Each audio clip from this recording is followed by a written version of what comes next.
Streaming now.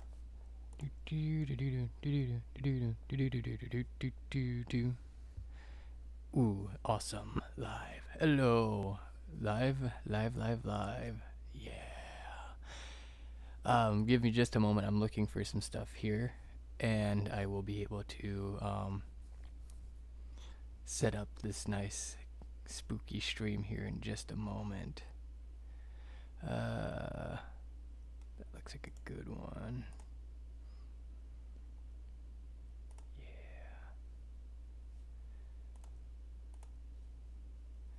Bonjour, Jinx.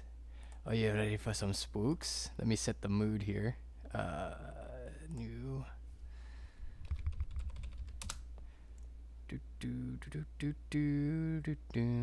Can you still hear me? Maybe. Yes. And there we go.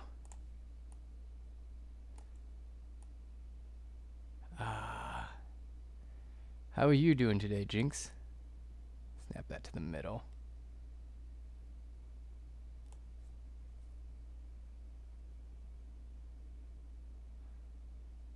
You shook? Oh, what happened?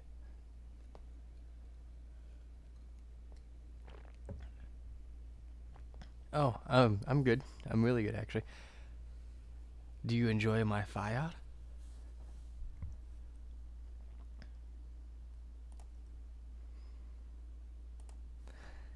Let's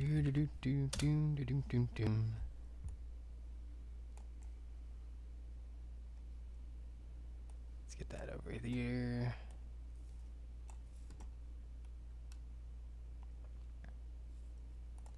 Get you over here. Let fire.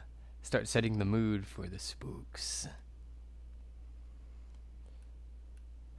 I decided to just start off with some spooky stories because I haven't figured out what game I want to stream today. So I figure I'll start off telling stories and then we can kind of maybe figure out what everybody's in the mood for.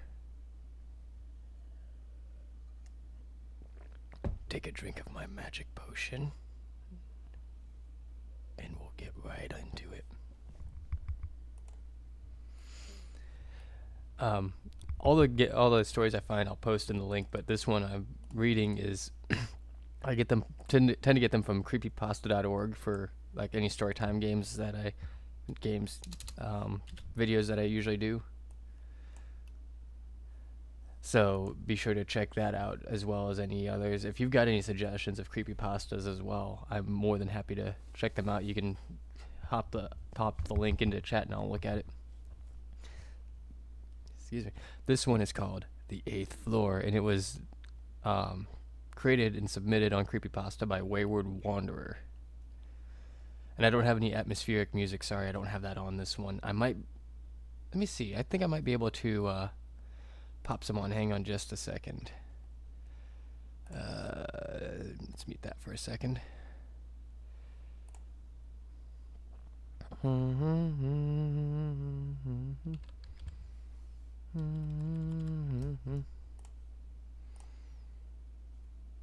Yes, all the more spook.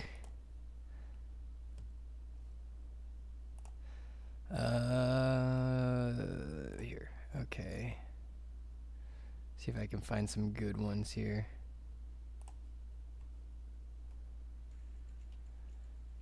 Not ads. I don't want ads.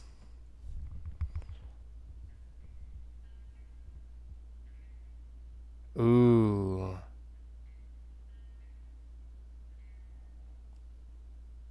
This one will do. Let me pop that out over here and minimize that and set that up, and let's mix that down a little bit. Well, actually, how's that volume?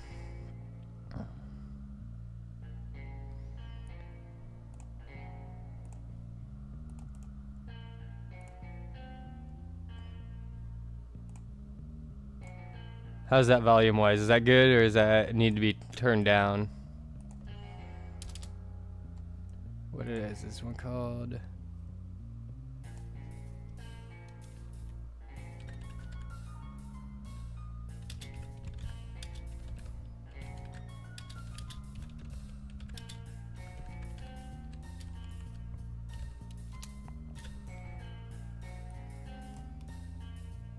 Oh, have fun. Enjoy your dinner.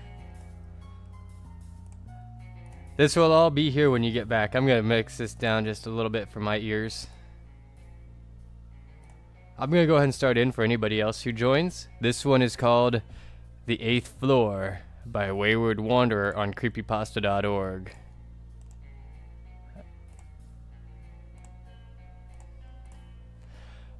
I was staying in a hotel in Chicago, Illinois during a business trip, and I was going to stay for the whole weekend. It was an older hotel, one that still used small keys rather than key cards to enter the rooms. Hello.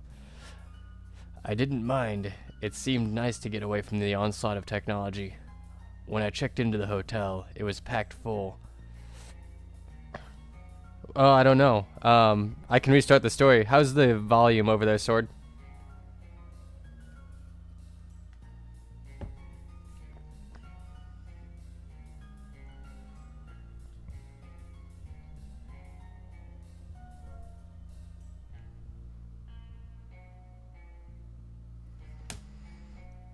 Good. Just making sure I'm not blowing anybody's eardrums out with the music.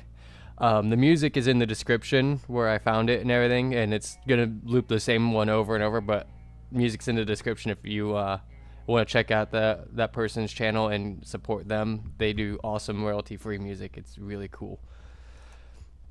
I'll restart though, so that way I can give everybody the full effect. This one is called The Eighth Floor, and the link to it is in the description. It's by Wayward Wanderer. I was staying at a hotel in Chicago, Illinois during a business trip, and I was going to stay for the whole weekend. It was an older hotel, one that still used small keys rather than key cards to enter the rooms. I didn't mind. It seemed nice to get away from the onslaught of technology. When I checked into the hotel, it was packed full. A nasty storm had struck, stranding many tourists and canceling flights. No more rooms were available, and many people were being turned away because of the lack of vacancy. When I approached the front desk to check in, I noticed that all the keys for the rooms on the 8th floor were still on the wall. Not a single key was missing. It seemed odd that an entire floor would be vacant when so many people were all clamoring to check in and get their rooms. I could see the clerk was stressed out, and he was ready to just give up and go home. So I tried to lighten the mood. Kinda weird, isn't it? What is? How everyone on the 8th floor is missing. The clerk gave me an odd look, and his face paled. What do you know about the 8th floor? He replied in a serious tone. What? Nothing, I answered honestly, a little embarrassed that my attempt to lighten the mood backfired. I just noticed that all the keys for the 8th floor are still behind the desk. The clerk blushed a little and tried to laugh it off. Oh yes, I see now. He went back to checking me in and handed me the key to my room on the 9th floor. Enjoy your stay. I will. Thanks. I awkwardly accepted the key and grabbed my bag, heading for the elevator. Just like the lobby, the elevator was also packed. It was difficult to stand next to so many strangers so close by, let alone enter and exit the small car. I struggled to reach and press the button for the 9th floor, but I managed to see over the crowd of people and reach the button panel. It was then I noticed that the button seemed to be missing a floor number 8. That's funny, I thought out loud. I wonder why there's no button for the 8th floor. But no one in the elevator reacted. They either didn't care or they were too preoccupied and didn't hear me. Once I finally got to my floor and checked into my room, I took a moment to relax and unwind on the bed. I had to give a presentation tomorrow and I needed to be alert. I decided to go to bed early that night and to practice my speech a few times to make sure I sounded confident. I took a shower, brushed my teeth, and stood in front of the bathroom mirror as I practiced my sales pitch a few times. A strange groaning sound from the room beneath me got my attention. It sounded like there was a man in pain or upset. I ignored it and continued to practice my speech. The groaning from the lower floor continued on, getting louder and louder by the minute. Angrily, I stomped on the floor as hard as I could and shouted out, "Hey buddy, are you okay?" There was no response. The groaning stopped. Satisfied that the man had realized he was making too much noise, I continued to practice my speech. Just as I finished the first half of my speech, the groaning began again, but this time it was much louder and angry. If this was going to go on all night, there was no way I'd be prepared for my presentation tomorrow. I knocked on my neighbor's door and was greeted with a grumpy response from a young woman and her new husband. "Excuse me," I politely tried to engage in conversation. "Do you hear that noise in the room below us?" "No." The woman sounded more confused than grouchy now. "We haven't heard anything until you pounded on our door." "Oh. Sorry," I apologized, once again feeling embarrassed. "Must be the pipes or something then." I tried to think of a possible alternate explanation so I didn't seem like I was a crazy person. "Well, I'll call management then. Good night." The couple shut the door and locked it. I returned to my room, where the groaning noise continued. I picked up the phone on the small bed table and called the front desk to complain about the noise. When I mentioned that it seemed to be coming from the room beneath me, a room on the 8th floor, the woman who answered the phone suddenly got quiet. "Sir? There was no one checked into that room. It must be someone on the 9th floor." "No," I tried to sound confident. "It's not coming from the walls, it's coming from the floor." "Well," the woman sounded rattled, and I could sense that she was trying to think of an explanation just to get me to hang up. "I'll call in the maintenance crew. It's probably a leaky pipe or a problem with the heating ducts." "Yeah, thanks." I hung up the phone, not believing her for an instant. The groaning was growing louder and angrier by the minute. I put my hands to my ears to try and block the sound, but it wasn't enough.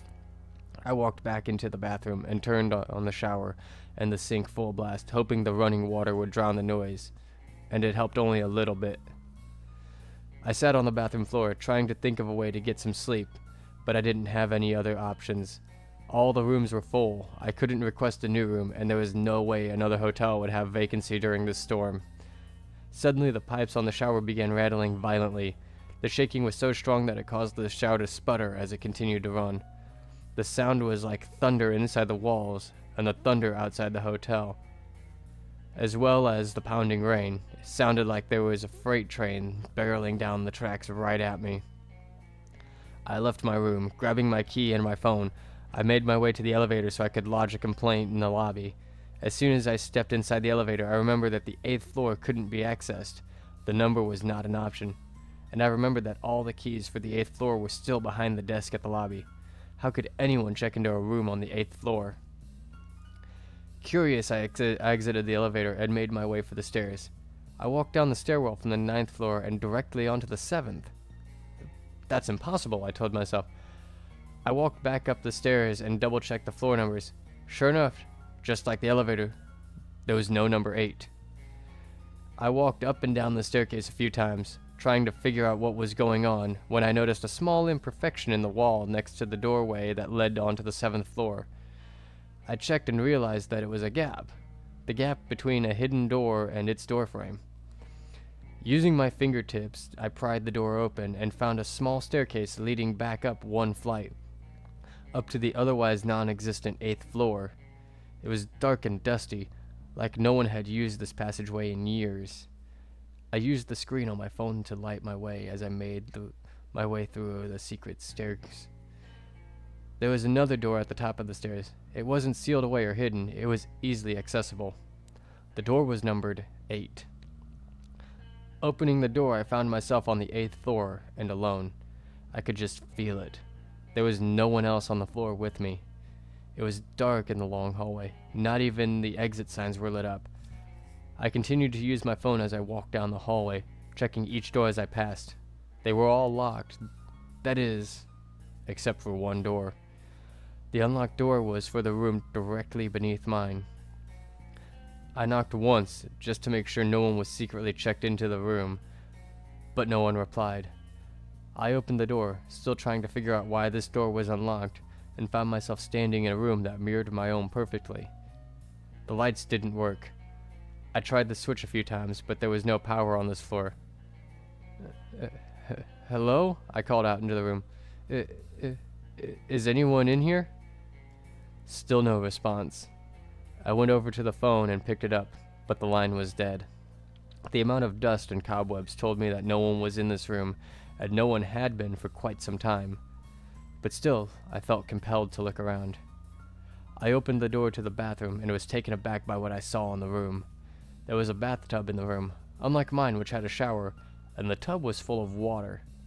The water was at the top of the tub, threatening to spill over at any moment. I stepped closer, still using my phone to light my way, when I noticed a dark figure in the tub. It looked like a man. A dead man.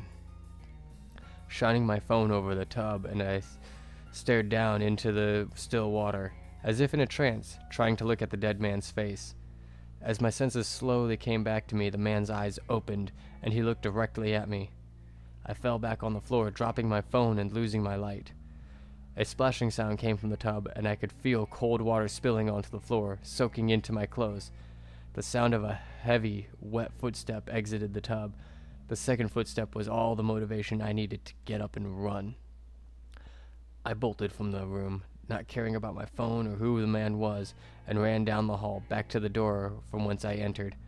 I ran down the stairs, all the way down into the lobby, and didn't stop until I collided with the desk. Breathlessly, I tried to tell the clerk what I had seen and that we needed to call the police.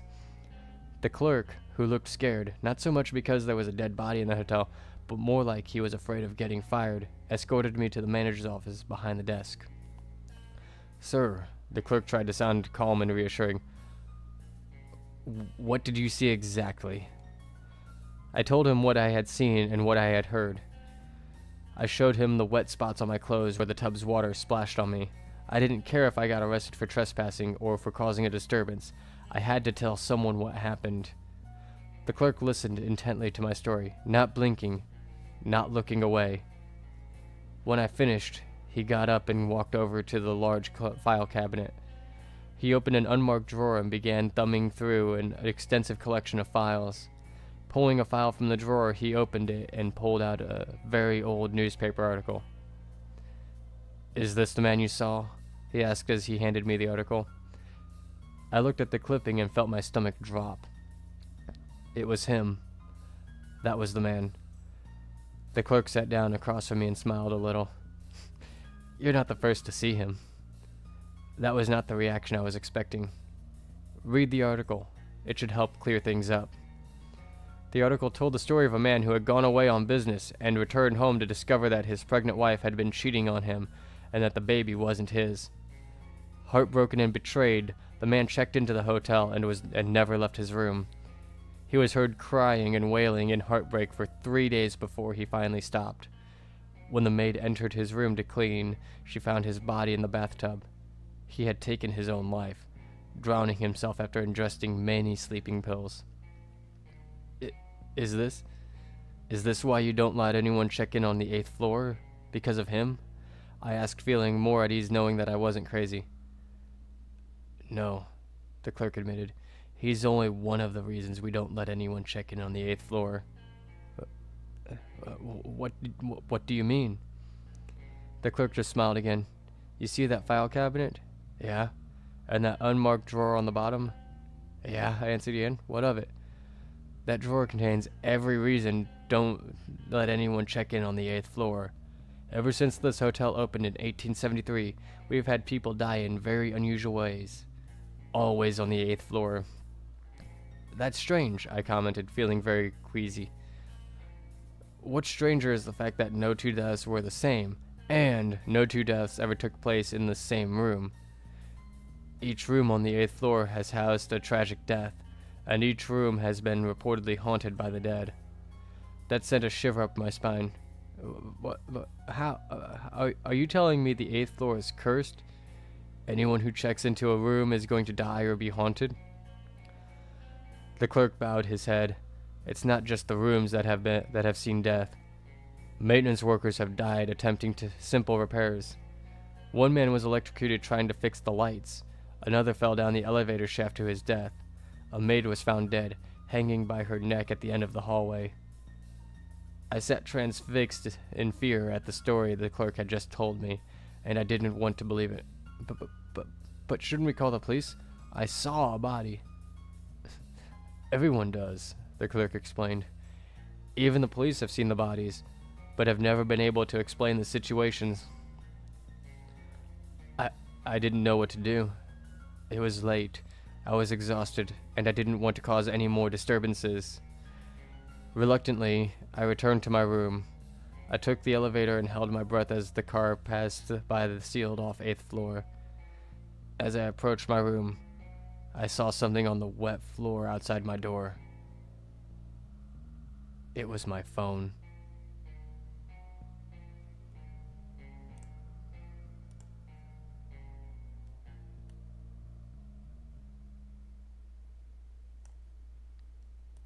How was that?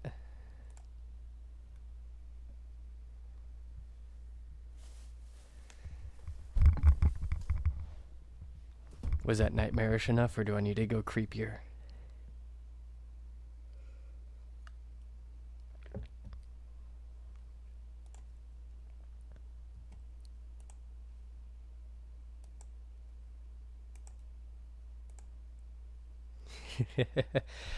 Awesome, glad you liked it.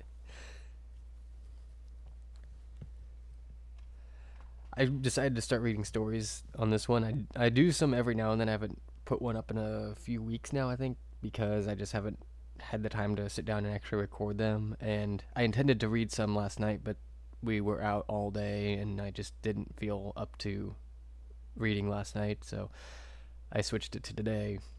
And then I was going to do one earlier today, a stream earlier today, and a stream at about the time I started this one. But then we had a lot that needed to get done, so I had to just do this one. And I never had a chance to sit down and figure out what to play either. So, story time it is, at least until I figure out what to play.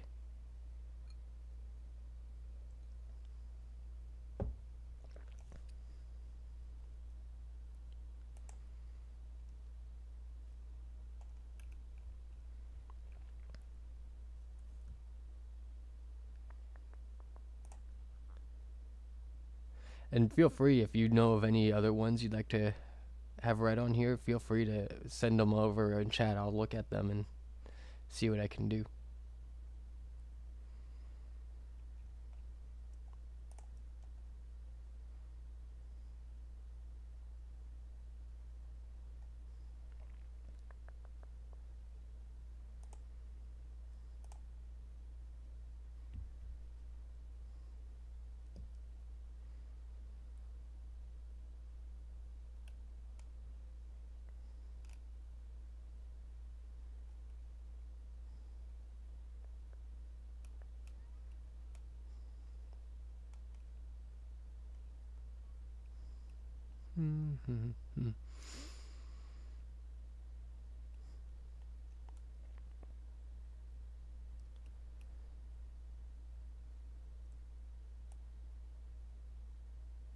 See if I can find another one on here.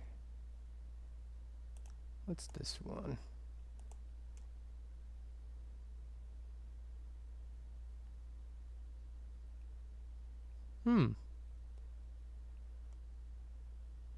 Give me just a second to read this one over, and then I'll see if I can do something with this one.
Ooh, that's good. That's a creepy one.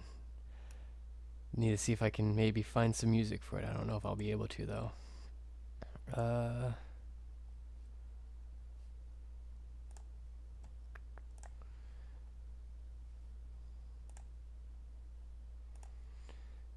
let's see.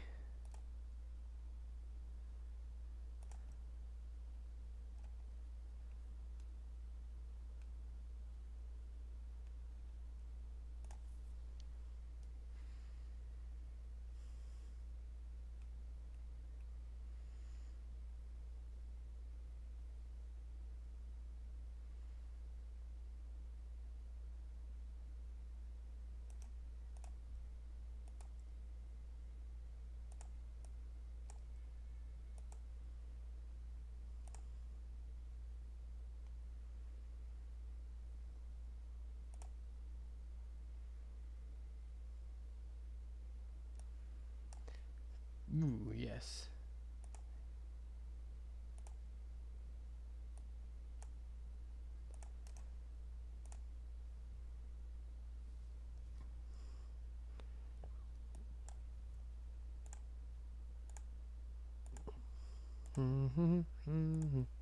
Alright, I found another one. This one is called Star 69. Anybody, I don't know if anybody here is from the US or remembers this one, or if it even still exists, but it's submitted on creepypasta.org by Magic M, and actually created by him as well. And essentially, Star 69 allowed you to call back somebody who called you by essentially allowing the phone company to ping back the number, I guess. I don't know exactly how it worked. I think they saved it on like the server or something like that, so you would basically ping back the number that had just called you, and it would just go Star 69 and dial back to the last number that called you. I don't know if it still works or not, but anyway, that's essentially what this cycles on his phone, so be ready for this one. This one's really spooky, so I hope you all enjoy it.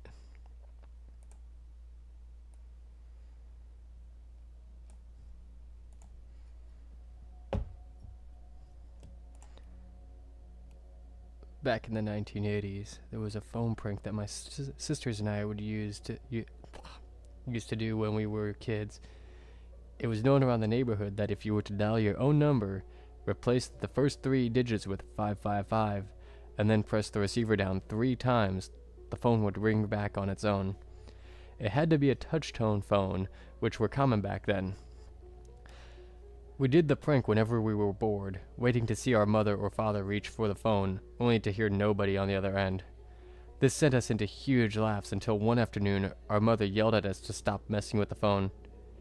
I remember this vividly because after she answered the phone, I saw her face drain of color as she looked over at my sister and me.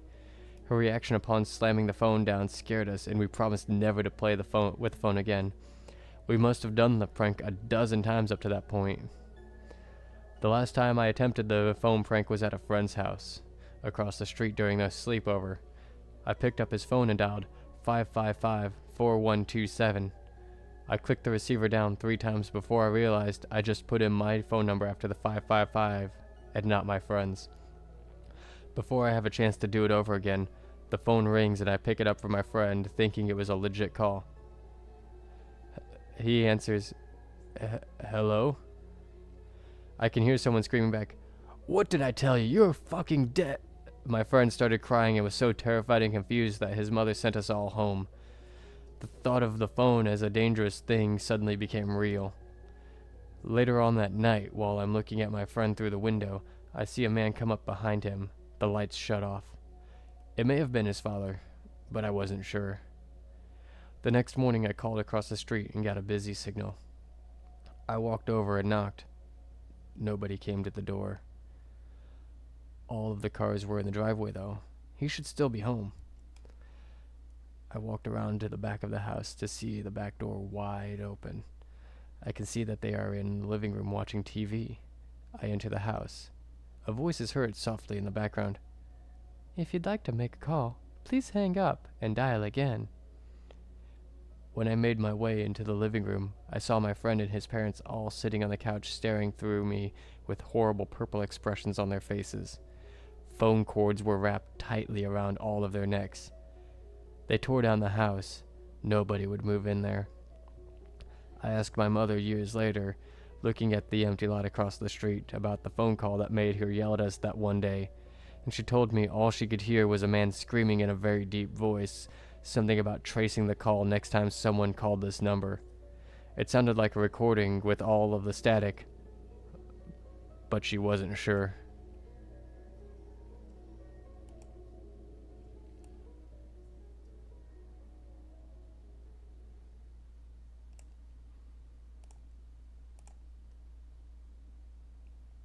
Nothing like a little bit of technological creeps to get you going, huh?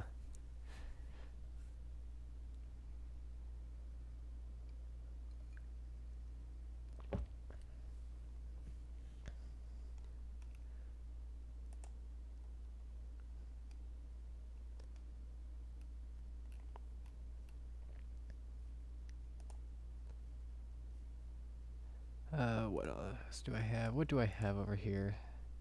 I feel like I should play something for you guys.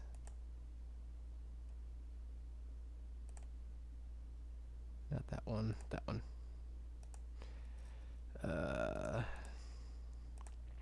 What do I have? What do I have? What do I have? Of course, Steam wants to update. Why wouldn't Steam want to update right now?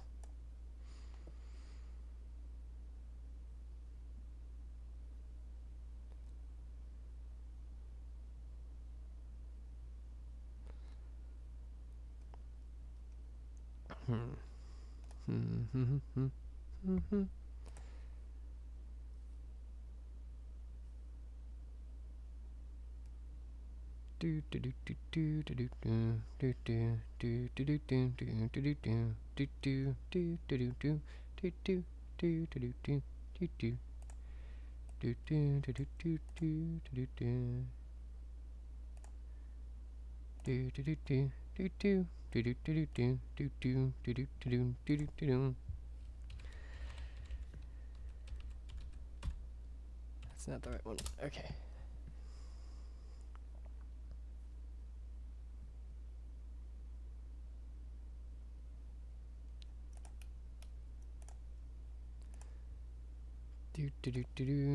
Library. Okay, what is creepy here? Which one is this?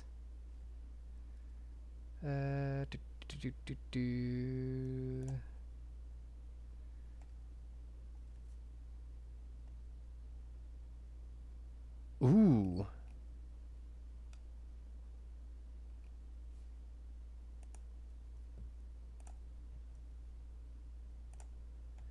Yes, please. Okay. Let that do its thing. Alright.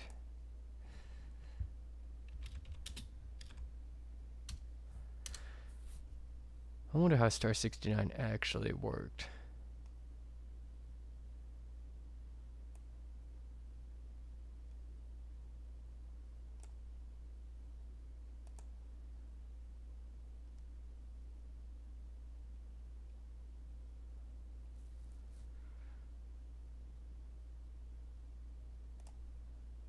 Okay, so it's last call return, okay.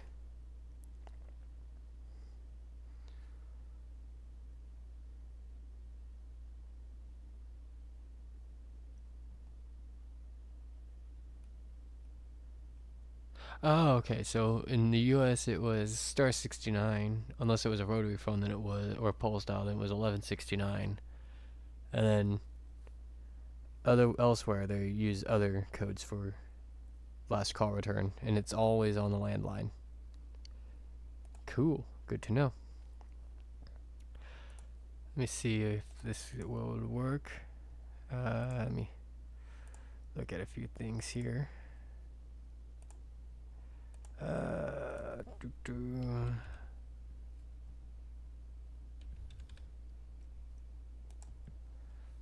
That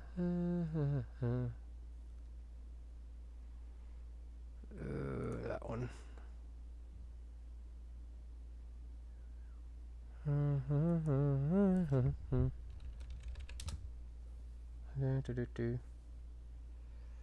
Okay.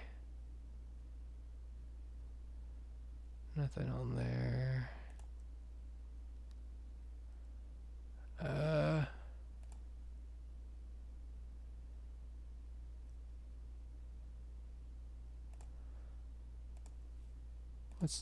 What's going on here? What we got?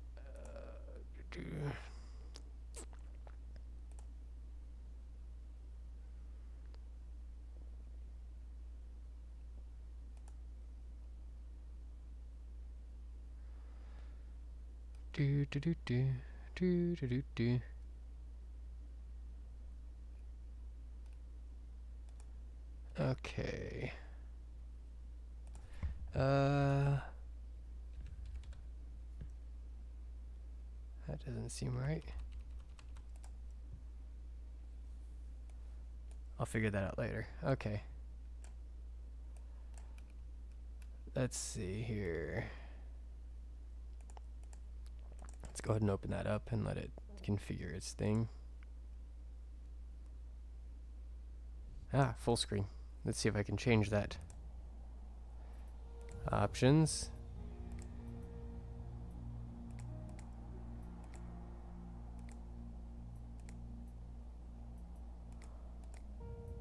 There we go.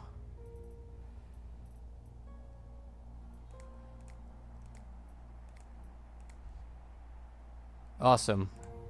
I won't be able to see chat for this one, but this game is called Solstice. Let me switch over here. Hang on.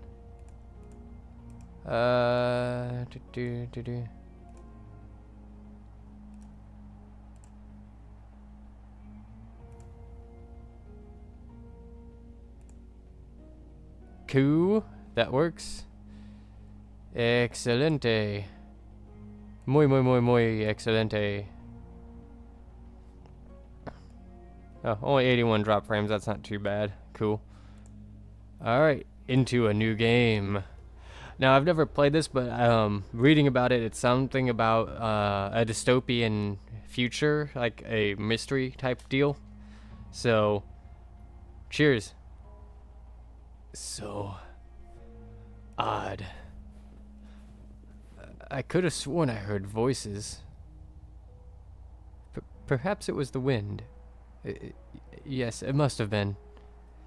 If only that damn caravan driver actually did what he was paid for. I have to turn around, you know. I have a wife, you know.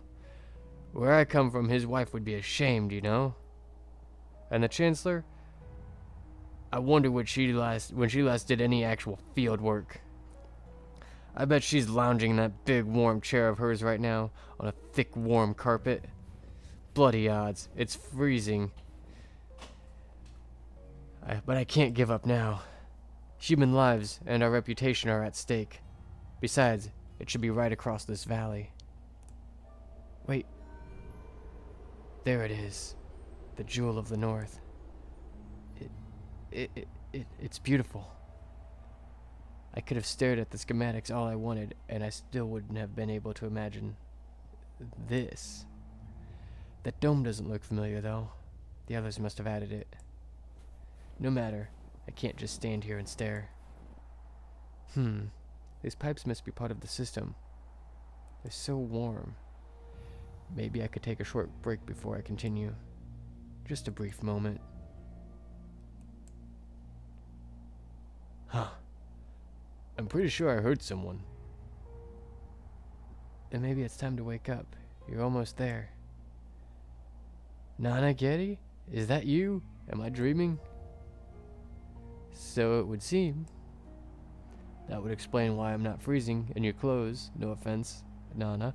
But you're not exactly who I hope to see. Really now, and who precisely would you have preferred?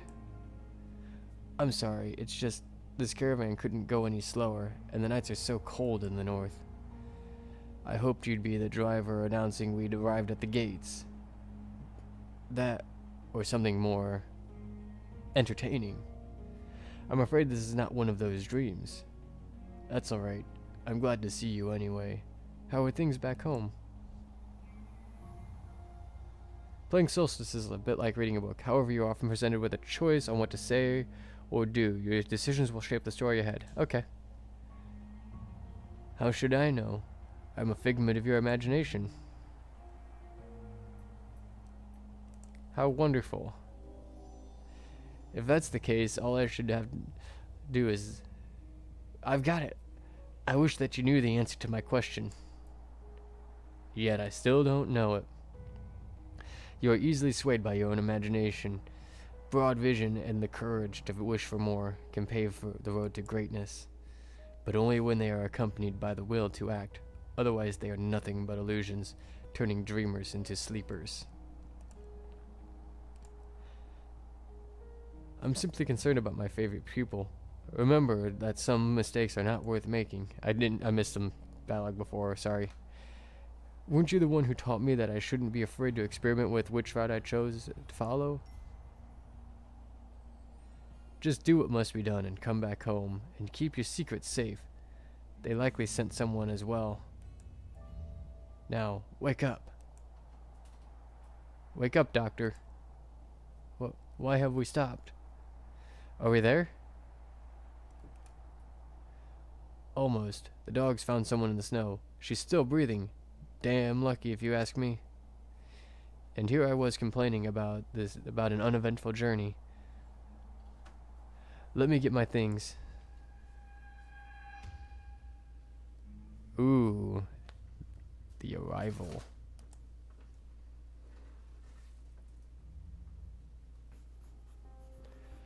"10 days and 10 nights of shivering, of chattering teeth, of freezing my butt off. At long last I have arrived."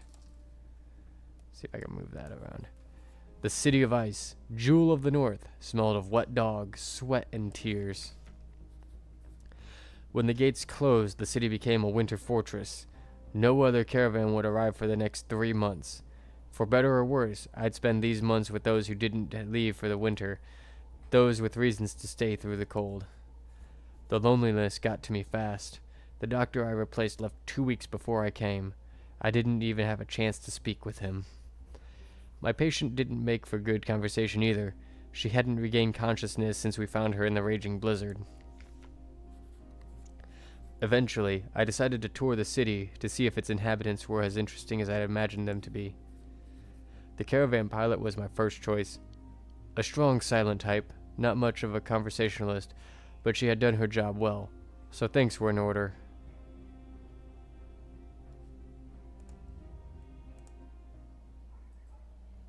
Thanks. You brought us here alive. Frozen, but alive. Who would have thought? I don't know. The other one looked almost dead to me. Her? Oh, fortune's on her side. She'll be fine. Trust me. I'm a doctor. Thanks, but I'd rather not. I trust nobody, and I'd be a fool to change that. Oh? And why is that? Trust is a luxury we, living in the North, can't afford. Maybe it's different for you Southerners, but I make no exceptions. A reasonable attitude. My favorite aunt taught me the same thing. Still, aren't you a bit young to have so little faith in others, friend? To think otherwise would be foolish. Fools don't grow old in this city, friend. Well, this city really is something. You Southerners always do that. When you get uncomfortable, you switch to some benign topic. Still, you're right. This place is special. A utopian garden in the middle of an icy desert? Incredible. I wonder how it's done. Look up. Oh, I had a feeling it had something to do with the huge sparkly dome. What a sight. Really interesting. I wonder what went into making it. What in the spirits are you doing? Just making some notes on it. It's a habit I picked up during my studies, and done. Important clues and bits of information are stored in your case files. You can access them at any time by clicking the scroll icon on the dialog. Okay. How can you people appreciate anything with your noses stuffed in your notepads? The real thing is right in front of you. Ha, I have no idea. I guess that unnerving humming sound comes from the dome too. You'll get used to it. Everybody does. That's how this place works. It makes you accept things. Really now, is there a story in there you'd like to share with me? We'll spend the next 3 months locked away from the world, seeing the same faces each day. Don't worry. By the time the winter season passes, you'll have heard more stories than you can handle. I can handle a lot. Tell me, am I right in thinking you're not originally from here? We're in a technological wonder raised in the middle of an icy desert. If there's anyone in this city who's actually from here, it's me. I come from the tribes who inhabited this land long before this crazy contraption was built. The less said about them, the better. If you miss something important, you can always rewind the game using the mouse wheel or the up arrow. You can't rewind past decisions or through important moments, though. Okay. Now please, leave me alone. I'm busy. Yakoni was as cheerful and perky as a sledgehammer. I wonder what the meaning of her name is in her native tongue. Something tells me it's attitude. She was right about one thing, though. The girl we found was in really bad shape.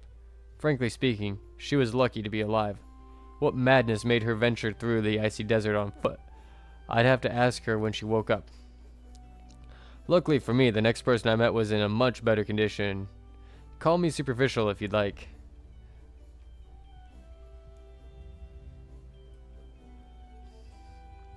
Good morning, officer. Why was I summoned here? Am I being arrested? You can press escape or right click. Okay. Nothing like that. Oh, too bad. So, you're the new doctor. I wanted to welcome you to our city. My name is Cassia. I am the chief of the guard. Thank you. Glad to be here. Pardon my boldness, but you look different from the other guards. I've noticed a few around the market, and they have these really fancy uniforms.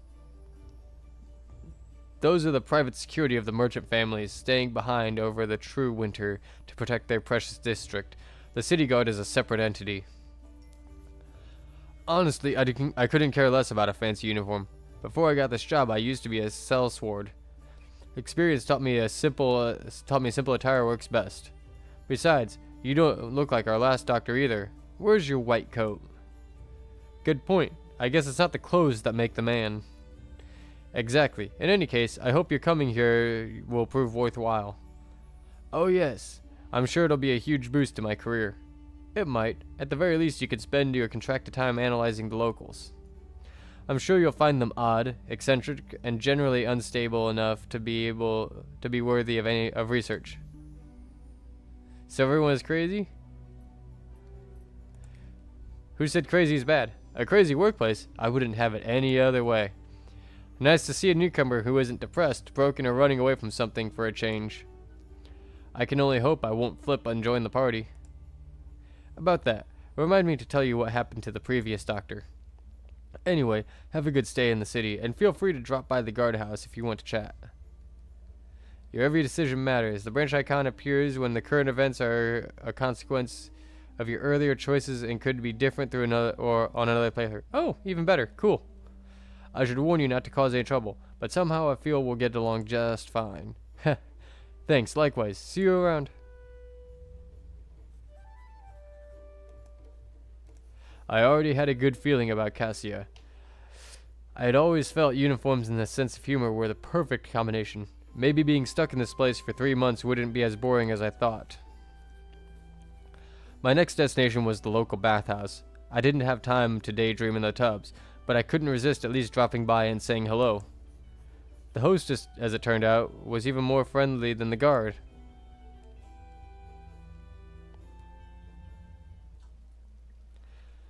Good day, traveler. Allow me to welcome you to our city and to my bathhouse.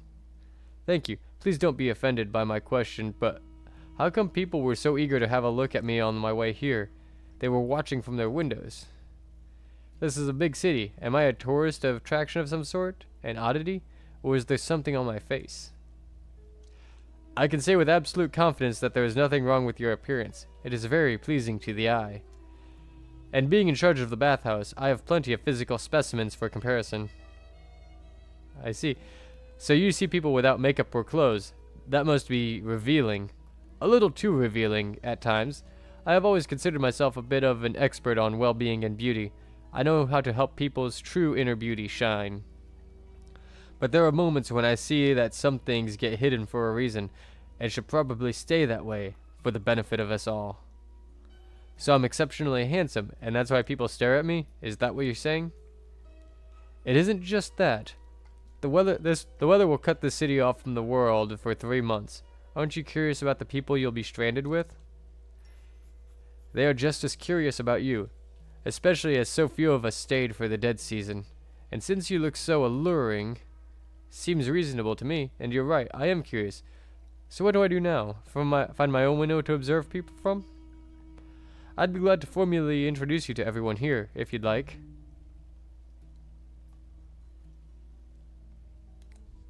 What do I got here?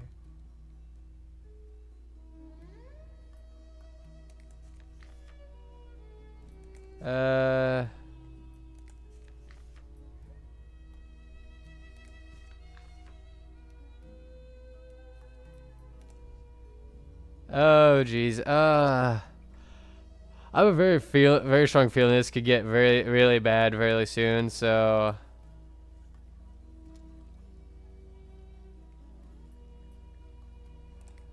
I'll say I love curtsying, but I simply love formal introductions. We can all curtsy, talk about the weather, and do some ballroom dancing. It's cold today, no? I see you prefer to do things informally. I guess I can't blame you. You said it yourself. There are only a couple of us left here, so why stand on ceremony? Ah, because it requires a master of ceremony, and since I am the only master of ceremony in the city, I get to remain in your company. Which does seem agreeable. Besides, if you had spent as many years learning to curtsy people properly, you'd like to use it on occasion as well. I promise to give you a chance to do that next time we meet. I'll hold you to your word. Best of luck meeting people by chance, then.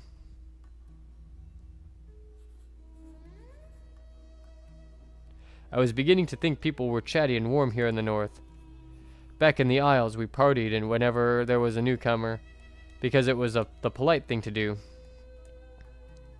But mostly because parties are fun. Constance seemed like a woman who used to a more sophisticated type of entertainment, though, and I must admit, her perfume smelled amazing. But I started to wonder, what did folks in the city do when they wanted to have fun?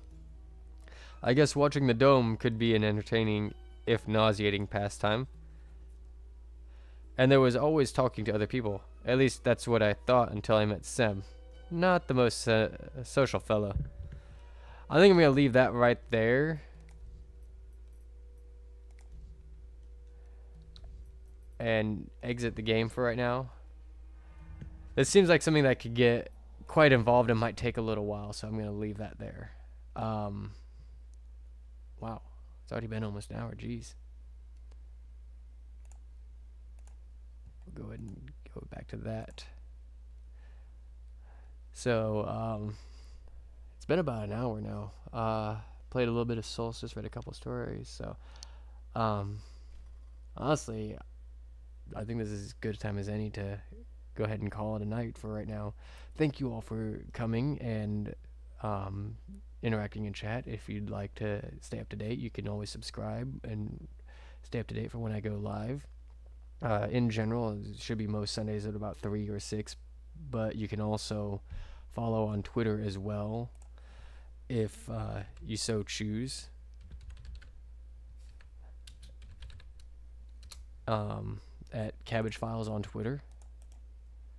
And